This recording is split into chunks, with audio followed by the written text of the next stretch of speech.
Okay, so now what we're going to do is we're going to be making the smokestack, and the easiest way to make that, as you can see from section view, is just to revolve it.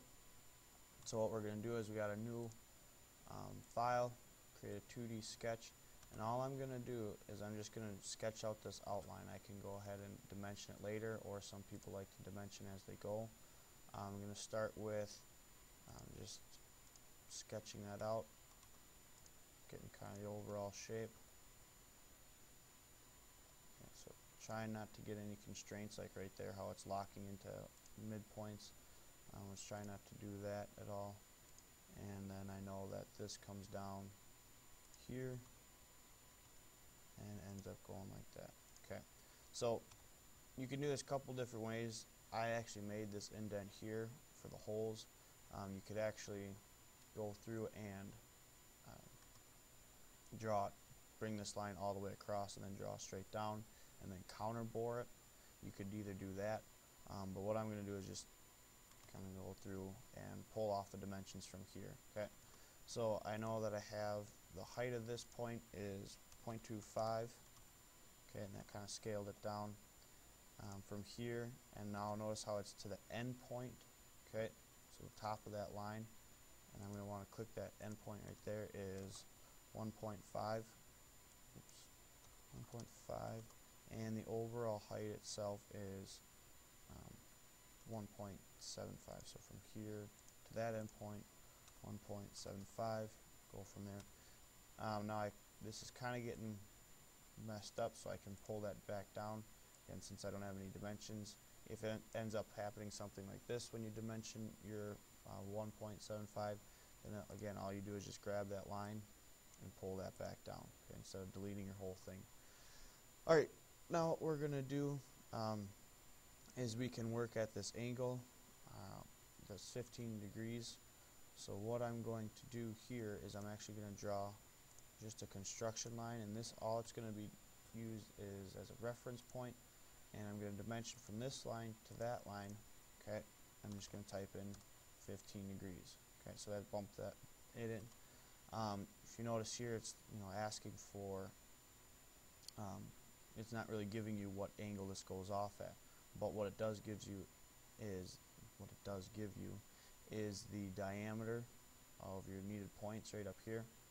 Okay, so what that is 0.5. So again, we're only drawing half of it, so we're not going to use the whole diameter. So I know that this is half of 0.5 is 0.25, so I'm just going to bring that in. Okay, this is getting a little close for me. I'm going to bring that in from there, and I'm going to dimension from the center line. I could draw an axis line up here, but I have one right here, so I'm going to base it off of that, and again to this end point, and this is supposed to be, the diameter is 1.25, so I could either split that in half or just treat it again like a math problem. 1.25 divided by 2, because I only need the radius, that brings that in there. Okay, so it's again starting to get kind of smushed, so I'm going to bring that in from there. Let's see. Then next what we have is, it says that this diameter is 0.375. Okay, and to a depth of 1.5 inches, so that refers to this one, because if we have 1/4 inch down here plus a 1 3/4, okay, you subtract those two, that's going to give you your 1.5 inches.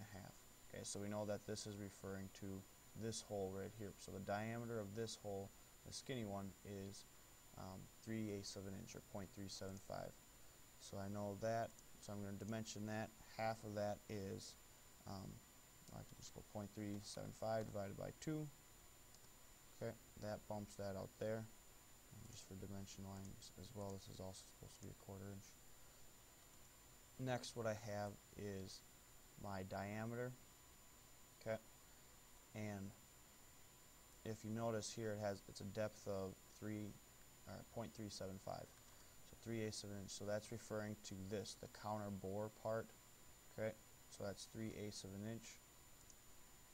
So I'm just going to type that in, 0.375. and the diameter itself is, so the overall diameter here, that is 0.875. So again, I'm going to dimension from my center line to that line right there. Okay, let me zoom in, see if you guys, not sure if you caught that. But again, it's from my axis line right there. Okay, and that was 0.875. 0.875 divided by 2 is your radius. Okay, now you kind of see that I just thought of this too. I'm like, well, how do I know what this diameter is? I don't know the overall diameter of this outside edge. Yeah, I know the inside diameter, it says right here, of that is 0.875, but how do I know the outside diameter? But that's where the 15 degrees comes into play. We don't necessarily care about the overall diameter of it, but if we've dimensioned this point right here, if you guys can see this point that I'm zooming in, okay, I know that it's 1.5 inches up, and it's, what is that, 3/4 or 5/8 of an inch? Okay, it's 5/8 of an inch away from my axis line. So I've already dimensioned that point. I can't move that point. If I come back in 15 degrees, okay, I come back in 15 degrees. If I had that line is going to continue up this way. So if I were to extend that up here, see how it continues? And the only way that I know where to stop it is dimensioning this point, the overall height. And I know the overall height because that's 1 3/4. Okay, so since I dimensioned that 15 degrees right here, I know what that diameter is going to be. Okay, I don't necessarily need to dimension from the axis line to this point. I'm getting off. But I know what you have, or I know what that diameter is supposed to be. Okay, so from there I got that all set, and this one dimension that's needed, it's talking about this reference line right here. Okay, so I don't necessarily need to dimension that, but if I want to have it fully constrained, I can do that as well. So I can go ahead and finish my 2D sketch, then again use the revolve tool, revolve it, my axis down here, revolve that, okay, and then I can hit OK. If you don't end up doing the revolve part, or this pattern here, okay, the countersink, counter bore, what you would do then is you place a 2D sketch on the top surface, find your center point, and again use your hole, and from here you do counter bore, and you can change either angled or flat bottom. Okay, so that's referring to this bottom part here, the drill point. Okay, and you'd want to make that flat across. So that's how you would do that if you didn't end up doing it on here. But other than that, you can again go back in, change the eye properties, physical, generic, ABS plastics, hit apply, close out of that.